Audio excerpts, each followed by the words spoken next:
Hi everyone, Ken from Defined Creations. Welcome back to the channel. Today is the second video in the three-part series I've created on painting miniatures using the various painting techniques. Today's video is all around the classic painting method using GW paints in a very classic method. Let's get started.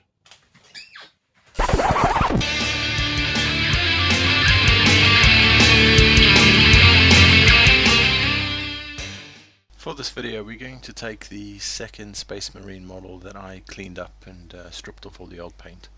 We're going to do very much like we did with the slap chop technique by using a white dry brushing layer on top of the model first. So again, we'll take the Corax white and then use the eyeshadow makeup brush and gently brush over the top of the model just to make sure that we get a nice white coating on all of the high areas of the model, so top of the shoulder pads, the head, the backpack, on the legs, the back, so general overall.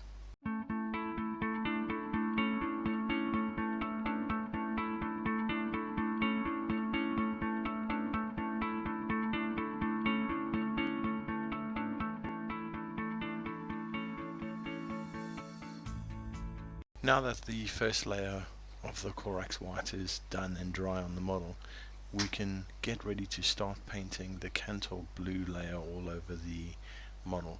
For this we're going to take the Cantor blue from Citadel Paints, we're going to thin it down on a wet palette, and we're going to use a base brush from Citadel. You can use any brushes you really like, but these base brushes are quite nice for this particular painting. So thin the paint down, usually about 1 to 2 water, or depending, until you get a nice even flowing paint when you paint it across the model. Get it on all of the armor parts of the model. Try and avoid getting the paint in any recess areas where you would normally have black. We'll be doing that in a little bit. Don't be too afraid to let the paint sink into some of the cracks in the model and the recesses in the armor. It just adds a little bit.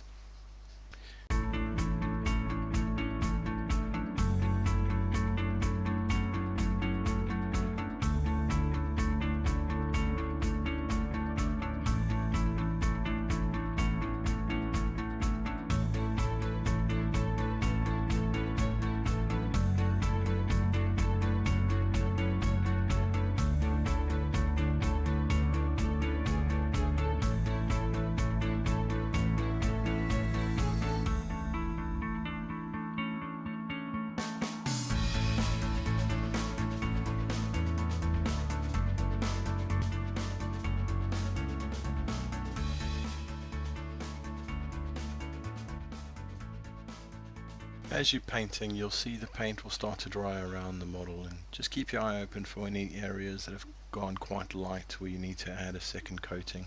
This can happen if you make the paint a little bit too thin, so give you an idea of how to thin your paints over time. You'll be able to work out how thick you really want the paints to be when painting these models. Really avoid to take the paint straight out of the pot, otherwise you get too much thick paint all over the model and it kills all of the details in the model.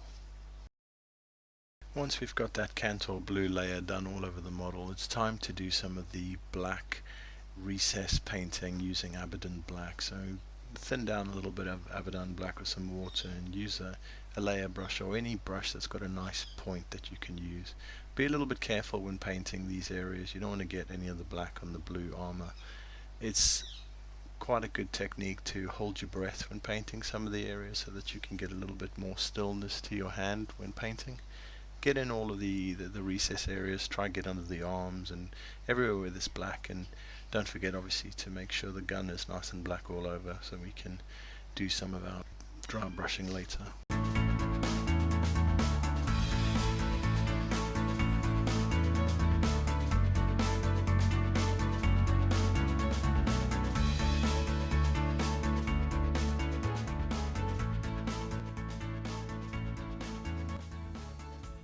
With the black now done, we can quickly paint in the eyes and the purity seal of the Space Marine. So again, we'll use some Mephiston red, thin it down a little bit if you haven't done so already, and just get some of the thinner red paints on the eye area and the purity seal of the on the shoulder guard. Hopefully you've been enjoying this video so far. If you haven't already, if you could really help me out by hitting that subscribe button, leaving a comment, it really helps YouTube pick up that people are interested in this style of video, and it allows my videos to be promoted a little bit across to different users on YouTube.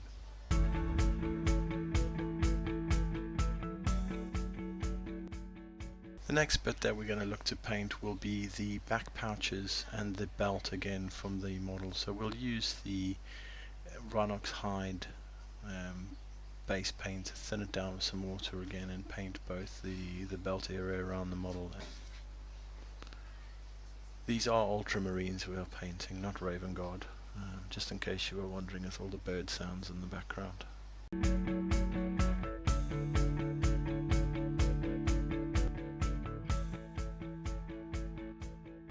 Now with the brown done, we'll have a look at some of the silver bits on the model.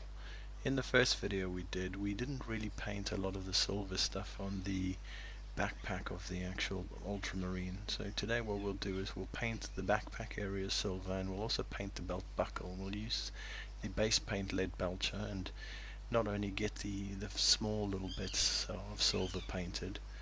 It's also worth mentioning that if you're not already, try and use a cheap brush for these silver paints and these gold paints, because the flakes get stuck in the brush, and you can sometimes ruin these brushes quite quickly. So if you're spending quite a bit of money on decent brushes, try and avoid using your expensive brushes with your lead type paints or your gold paints, and just get in all the silver areas, and as we did with the first video, do a dry brushing technique on the gun.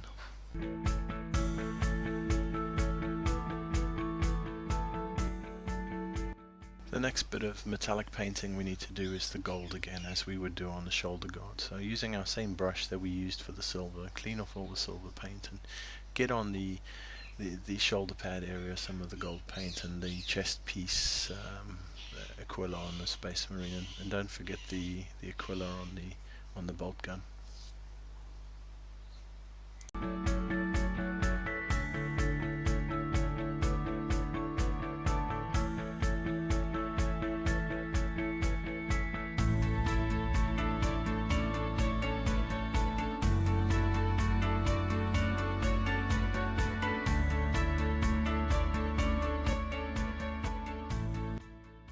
And that's pretty much it. There's not many paints that you need to paint a ultramarine using GW style paints in a very classical method.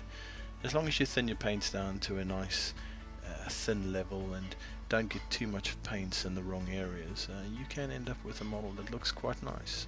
I mean, I quite like it. This particular painting method takes about 40 minutes, maybe 30 minutes to do each model. That can be quite tiresome if you've got quite a large army to paint, so really judge for yourself what you prefer. Do you like the slap chop method, or do you like this classical method? The next video that we do will be all around the grimdark method, which will involve a little more grimy painting to the model and give a little bit more of a darker look. Anyway, I hope you enjoyed this video. Please, if you haven't already, hit that subscribe button. It really helps me with the YouTube algorithm. Thank you all.